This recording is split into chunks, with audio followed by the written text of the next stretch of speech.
মঙ্গলবাৰে নিশা শিমলুগুৰিৰ বগৰীকুৰিত সংঘটিত হয় ভয়ংকৰ পথ দুৰ্ঘটনা।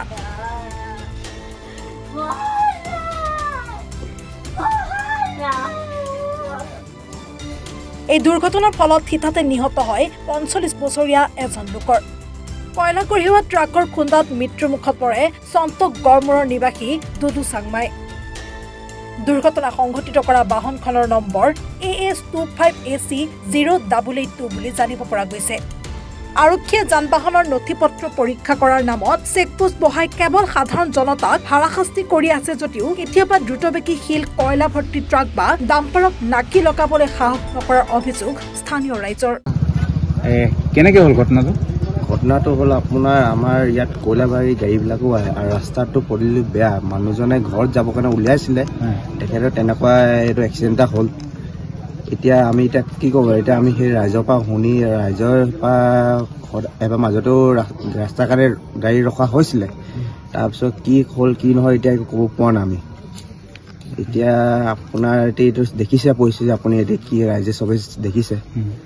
এতিয়াতো আমি এতিয়া সেইটোৱে ৰাইজৰ পৰা বা আৰক্ষীৰ পৰা সেইটোৱে বিচাৰিছোঁ যে ৰাস্তাটো সোনকালে হওক বা আৰু পিছতকৈ পিছত নহওক তেনেকুৱা ঘটনা। ইয়াত দেখা যায় যে বহুত পাথৰ গাড়ী বা কয়লা 14 চকা 18 চকা গাড়ী ইয়াত ৰাতি দিন চলে। এই ক্ষেত্ৰত চৰকাৰী কিবা পাৰ্মিশ্যন আছে নেকি তেওঁলোকে? সেইটো মই পাৰ্মিশ্যন আছে নাই, তেখেতহঁতে লৈছে নে নাই সেইটো নাজানো। এতিয়া আমি আমি ৰাস্তাৰ ঘৰৰ মুখত আমি দেখি থাকোঁ এতিয়া 14 চকা হওক বা 12 চকা বা এইটো আহি থাকে, সেইটো আমি দেখিছোঁ। অধিক বোজা লৈ আহে নেকি? এতিয়া অধিক বোজা লৈ এতিয়া কেইটা বজাত আহে এইটো মই দেখা নাই, অকল খালী গাড়ী দেখা হৈছে অকল। এতিয়া যিটো ঘটনা হ'ল এখন লোড গাড়ী আছিলে নে খালী গাড়ী? এতিয়া ক'ব গ'লে ৰাইজৰ মুখৰ পৰা শুনোতে এতিয়া লোড গাড়ী আছিলে কৈছে। কি গাড়ী কি আছিলে বুলি ক'ম? এইটো এতিয়া LP আছিলে, এতিয়া কৈছে ৰাইজৰ এইটো কয়লা গাড়ী হ'ব। কয়লা গাড়ী হয়।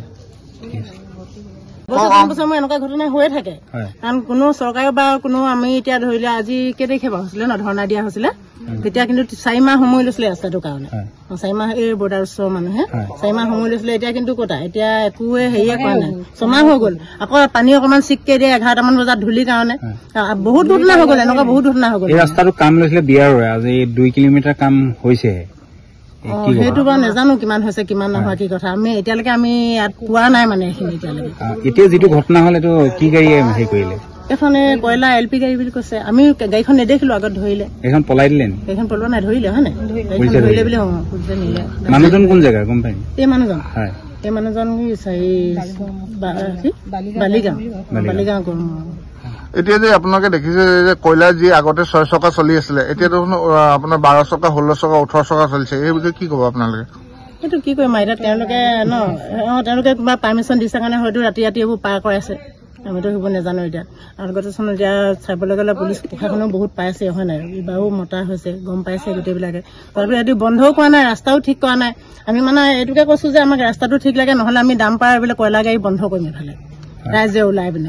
ৰাস্তাটো চাই 14 চকা 18 চকা চলিব যে এইটো যুক্তি আছে জানো? যুক্তি নাই, এইটো যুক্তি নাই। কেনেকে যুক্তি? ৰাস্তাটো দেখিছে আপোনালোকে, কেনেকে যুক্তি হ'ব বাৰু সেইটো? স্কুলৰ ষ্টুডেণ্ট ইমান যায়, ল'ৰা ছোৱালী কিমান কষ্ট, ব্যৱসায় মানুহ গোটেই এফালে আছে, গোটেইবিলাক ব্যৱসায় মানুহ ৰাতিপুৱা গধূলিলৈকে এইবিলাক অহা যোৱা কৰি থাকে যেনে ৰাতি। 6 চকা চলোতে ৰাস্তাটো জৰাজীৰ্ণ অৱস্থা, এতিয়া যদি 12 চকা 16 চকা চলিবলৈ হলে এইটো কি হ'ব? সেইটো এতিয়া মানুহ ওলাবলৈ ভয়। আমি এতিয়া চাইডেদি গ'লে ডাম্পাৰে আমাক যেন একদম লৈয়ে যাবগে, তেনেকুৱাকে লৈ যায়। আমিহে চাইড দিব লাগিব, ডাম্পাৰে কিন্তু চাইড নিদিয়ে। গৰু গোসাঁই নামনা ডাম্পাৰ যেনেকে গধূলি সময়ত চলে মানে ওলাবলৈও ভয়, তেনেকুৱা হৈ যায়।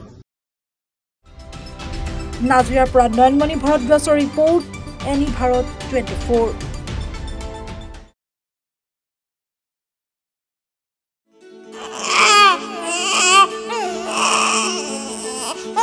অভিনন্দন, আপোনাৰ এজনী ছোৱালী জন্ম হৈছে।